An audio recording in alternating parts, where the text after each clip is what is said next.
Hi students, ఈరోజు మనం insert command చూద్దాం. సో ఎస్క్యూఎల్కి సంబంధించి ఆల్రెడీ క్రియేట్ చేసిన టేబుల్లోకి మనం రోస్ని ఇన్సర్ట్ చేయాలి అంటే, ఏదైనా డీటెయిల్స్ ఇన్సర్ట్ చేయాలి అంటే సో మనం ఇన్సర్ట్ కమాండ్ అనేది యూజ్ చేస్తాం. ఇన్సర్ట్ కమాండ్ అనేది మనం ఎలా యాక్సెస్ చేయాలి, సో దాని యొక్క సింటాక్స్ ఏంటి అంటే, ఫస్ట్ ఆఫ్ ఆల్ కంపల్సరీ మనకి టేబుల్లో ఉన్న కాలమ్ నేమ్స్ మీద కరెక్ట్ ఐడియా ఉండాలి. సో ఫస్ట్ వాటి యొక్క డీటెయిల్స్ తెలియాలి, అలానే వాటి యొక్క data types. So first of all ఈ కమాండ్ అప్లై చేసే ముందు ఆల్ డేటా టైప్స్ని ఫస్ట్ చూసిన తర్వాత అప్పుడు ఈ కమాండ్ అప్లై చేయాలి. So insert into table name, మనం ఏ టేబుల్ నేమ్లో అయితే వాల్యూస్ ఇన్సర్ట్ చేద్దాం అనుకుంటున్నామో ఆ table name, that is insert into table name of, మన దగ్గర ఎన్ని కాలమ్స్ ఉంటే అన్ని కాలమ్స్ యొక్క డీటెయిల్స్. యాక్చువల్గా ఇందులో మనం 3 వేస్లో ఇన్సర్ట్ కమాండ్ అప్లై చేయొచ్చు. సో ఫస్ట్ వే ఏంటి అంటే, డైరెక్ట్ టేబుల్ నేమ్ యొక్క ఈచ్ అండ్ ఎవ్రీ కాలమ్ని heading, that is column heading ఏదైతే ఉందో కాలమ్ హెడ్డింగ్ కూడా మెన్షన్ చేసి, ఆఫ్టర్ దట్ వాల్యూస్ అంటే న్యూ వాల్యూస్ మీరు ఏదైతే రికార్డ్ ఎంటర్ చేద్దాం అనుకుంటున్నారో ఆ వాల్యూస్తో మనం ఎంటర్ చేయాలి. So that is the first syntax, insert into table name of columns details, values of value details. So each and every రో ఇన్సర్షన్ మీరు ఈ ప్రాసెస్ 1లో అయితే కంపల్సరీ కాలమ్ నేమ్ని కూడా మెన్షన్ చేయాలి. ఒకవేళ కాలమ్ నేమ్స్లో మనకి varchar డేటా టైప్కి సంబంధించి స్ట్రింగ్ డేటా టైప్ అయితే వాటిని మనం సింగిల్ కొటేషన్స్లో వాల్యూస్ని మెన్షన్ చేయాలి. ఒకవేళ ప్రాసెస్ 2 మీరు ఫాలో అవ్వాలనుకుంటే ప్రాసెస్ 2లో మనం కాలమ్ నేమ్స్ మెన్షన్ చేయాల్సిన అవసరం లేదు. So this is easiest way, insert into table name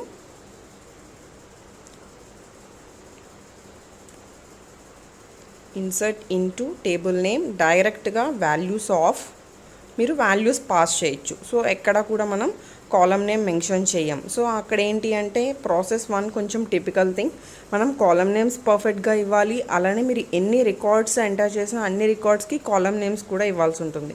so ఇదేంటి అంటే కాలమ్ నేమ్స్ ఇవ్వకుండా డైరెక్ట్ వాల్యూస్ అనేవి ఇస్తే సరిపోతుంది. ఇంకా థర్డ్ వే వచ్చి, ఆల్రెడీ క్రియేట్ అయిన టేబుల్లో నుంచి సెలెక్ట్ స్టేట్మెంట్ ద్వారా న్యూ టేబుల్లోకి వాల్యూస్ని ఇన్సర్ట్ చేయడం, దట్ ఈస్ థర్డ్ వే. అది అనదర్ క్లాస్లో చూద్దాం. సో ఈ క్లాస్లోకి వచ్చి ఆ 2 సింటాక్సెస్ని నేను డిస్ప్లే చేస్తున్నాను. So first I want to know about the tables. So select Austric from tab మొత్తం టోటల్ మన దగ్గర ఉన్న టేబుల్స్ డీటెయిల్స్ అనేవి మనకి షో అయినాయి. సో ఇప్పుడు మనం స్టూడెంట్ టేబుల్కి ఎన్ని స్టేట్మెంట్స్ ఉన్నాయి, ఎన్ని రికార్డ్స్ ఉన్నాయి చూద్దాం. There is no records for student table. ఇప్పుడు ఒక రికార్డ్ని మనం ఇన్సర్ట్ చేద్దాం by using process 1. So first process 1 use చేయాలి అంటే మనకి కాలమ్ నేమ్స్ తెలియాలి, అలానే ఏ కాలమ్కి varchar 2 ఉందో తెలియాలి. సో అందుకని ఫస్ట్ డిస్క్రైబ్ కమాండ్ ద్వారా కాలమ్ నేమ్స్ చూడండి. సో ఇలా పైన మనం కాలమ్ నేమ్స్ చూస్తూ నీట్గా insert into table name, that is student space columns details.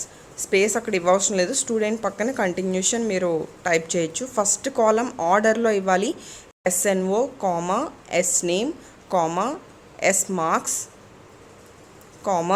SAddress.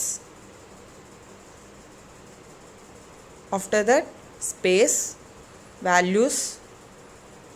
ఇప్పుడు మీరు ఏదైతే కాలమ్స్ ఆర్డర్లో ఇచ్చారో అదే ఆర్డర్లో వాల్యూస్ని పాస్ చేయాలి. 123, SNameని varchar కాబట్టి సింగిల్ కొటేషన్స్లో మెన్షన్ చేయాలి, that is SMarks. After that ఇక్కడ నేను సింగిల్ కొటేషన్స్ ఇవ్వట్లేదు, సో ఎక్కడ ఎర్రర్ వస్తుంది అనేది చూడండి ఒకసారి, ఎర్రర్ కూడా చూపిస్తున్నాను నేను. నెక్స్ట్ ఎంటర్ ప్రెస్ చేయండి. ఇప్పుడు ఎర్రర్ వస్తుంది. ఎందుకు ఎర్రర్ వస్తుంది అంటే, యాక్చువల్గా అడ్రస్ అనేది స్టూడెంట్ అడ్రస్ అనేది మనకి varchar అంటే కంపల్సరీ మనం దాన్ని సింగిల్ కొటేషన్లో ఇవ్వాలి. సో సింగిల్ కొటేషన్లో ఇవ్వలేదు కాబట్టి మనకి దానికి అక్కడ ఎర్రర్ చూపించింది.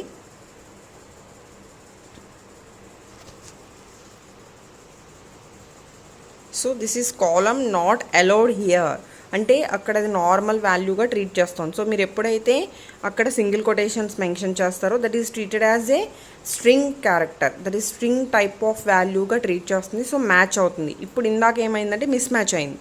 సో 1 రో క్రియేటెడ్, ఓకే, రో అనేది క్రియేట్ అయింది. యాడ్ అయిందో లేదో ఒకసారి చూద్దాం. Select Austric from student,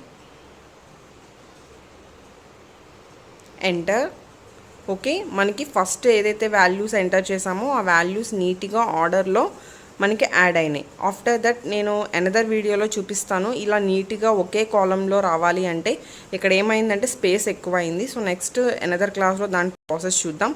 so first ఇక్కడ ఇన్సర్ట్లో ఉన్న సెకండ్ ప్రొసీజర్ కోసం ఇన్సర్ట్ సెకండ్ ప్రొసీజర్ చూద్దాం. ఇన్సర్ట్ ఇంటూ టేబుల్ నేమ్ ఇవ్వాలి కదా స్టూడెంట్.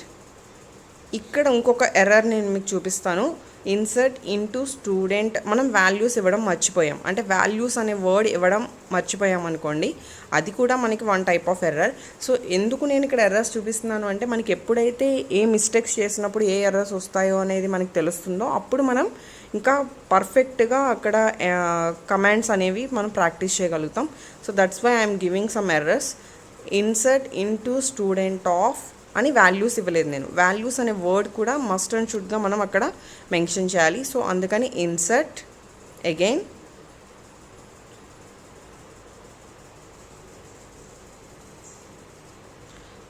సో ఇన్సర్ట్ ఇంటూ మీరు up arrow down arrows use చేస్తే మీరు ఆల్రెడీ ప్రీవియస్గా టైప్ చేసిన కమాండ్స్ అనేవి అక్కడ కనిపిస్తాయి. సో మీరు ఈజీగా మళ్ళీ చేయొచ్చు. సో దట్ ఈస్ వన్ రో క్రియేటెడ్. అగైన్ ఒకసారి మళ్ళీ టేబుల్లో డేటా చూద్దాం. Select Austric from student, enter. So okay, 2 students details మనం యాడ్ చేసాం. ఆ 2 స్టూడెంట్స్ డీటెయిల్స్ కూడా మనకి స్టూడెంట్ టేబుల్లో మనకి షో ఆఫ్ అవుతున్నాయి. ఒకసారి కౌంట్ ఆఫ్ ఆస్ట్రిక్ ద్వారా మనం నెంబర్ ఆఫ్ స్టూడెంట్స్ ఎన్ని రోస్ యాడ్ అయినాయి, ఎన్ని రికార్డ్స్ యాడ్ అయినాయి అనేది కూడా మనం చూసుకోవచ్చు. సో సేమ్ నేను అగ్రిగేట్ ఫంక్షన్స్ వీడియోలో మనం అగ్రిగేట్ ఫంక్షన్స్ ఎలా అయితే యూజ్ చేసామో అలానే select count of Austric from student. Simply it shows the number of records for given table. Okay, the number of records 2. Okay, it prints 2.